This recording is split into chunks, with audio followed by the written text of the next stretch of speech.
गुरु प्यारी साध संगत जी, राधा स्वामी जी। स्वागत है आप सबका एक और नई वीडियो में। संगत जी, जब भी हमारे जीवन में कोई दुख की घड़ी आती है तो हमारा उस कुल मालिक पर से भरोसा डोलने लग जाता है।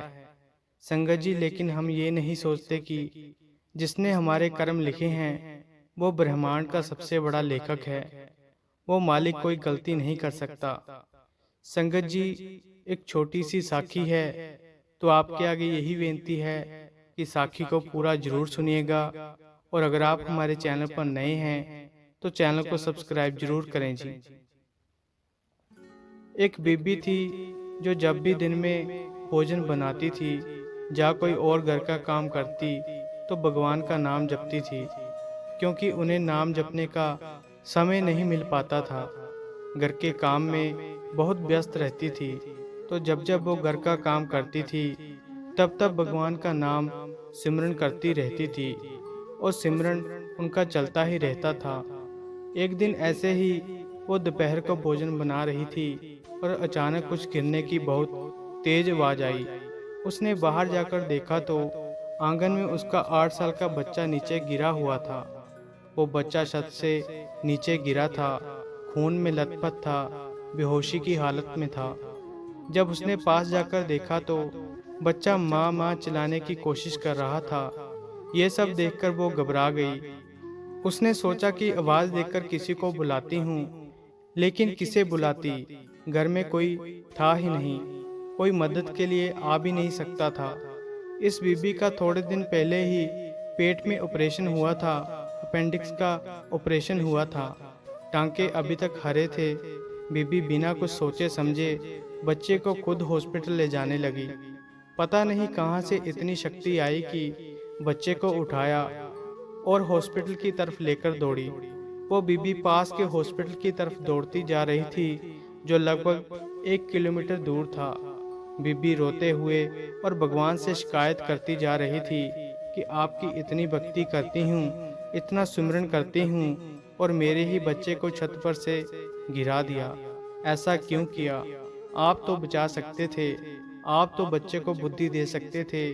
मेरी ही बुद्धि भ्रमित हो गई थी, मैंने ही बच्चे का ख्याल नहीं रखा। ऐसा बहुत कुछ बोलना शुरू हो गई। फिर वो बीबी दौड़ते दौड़ते जल्दी ही हॉस्पिटल पहुंच गई। वहां जाकर जब डॉक्टर साहब के बारे में पता किया तो सौभाग्य से डॉक्टर साहब भी मिल गए। उन्होंने बच्चे का इलाज किया और मालिक की कृपा से ज़्यादा गहरी चोट नहीं आई थी और बच्चा ठीक हो गया। अगले दिन जब उसे घर लेकर आए और घर के बाकी सदस्य भी आ गए, घर के बाकी लोग अपने अपने काम में लगे हुए थे, लेकिन उस बीबी का मन नहीं लग रहा था। उसका मन भगवान से दूर होता जा रहा था। माँ की जो ममता थी वो भगवान को चुनौती दे रही थी कि आपने क्या कर दिया, मेरे बच्चे को छत से गिरा दिया। मैंने इतनी भक्ति की, सिमरन किया, अब मैं आपका नाम नहीं जपूंगी। ऐसा बहुत कुछ सोच रही थी। तो जब ये बीबी भगवान को चुनौती दे रही थी, तब इनके ही मन में इनको अपने प्रश्नों के जवाब मिलने लगे कि जहाँ आंगन में बच्चा गिरा था, जिस जगह पर गिरा था, वहाँ पर एक बड़ा पाइप लगा हुआ था, जिसे मिस्त्री ने कल ही आकर हटाया था। अगर वो मिस्त्री नहीं आता तो पाइप नहीं हटता और बच्चा उस पर गिर जाता, तो ना जाने क्या हो जाता। शायद बच्चा चला जाता, बचता भी नहीं। फिर मन में दूसरे सवाल का जवाब मिला कि तुम्हारे पेट का ऑपरेशन हुआ है, अपेंडिक्स का।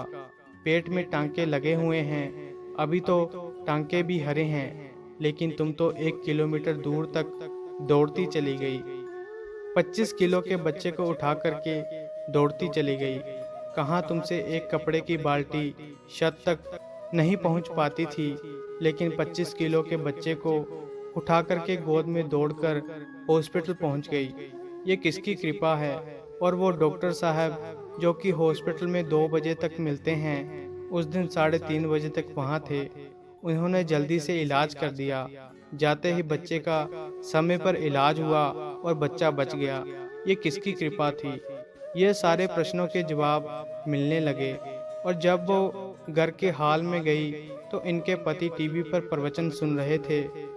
उसमें जो प्रवचन दे रहे थे वो कह रहे थे कि भगवान कहते हैं कि मैं संकट को आने से नहीं रोक सकता, लेकिन तुम्हें इतना समर्थ, इतनी शक्ति, इतना साहस दे सकता हूँ कि तुम संकट का सामना कर पाओ।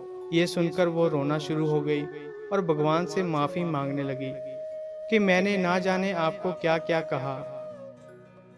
संगत जी, अक्सर ऐसा सबके साथ होता है। दुख आने पर हम उस मालिक को कोसना शुरू कर देते हैं, लेकिन ये तो हमारे पिछले कर्मों का ही फल है। हम बुरे कर्म करते हैं और भूल जाते हैं। वो मालिक अपनी दया मेर से सूली की सूल कर देता है, लेकिन हम उसकी करनी को नहीं जान सकते।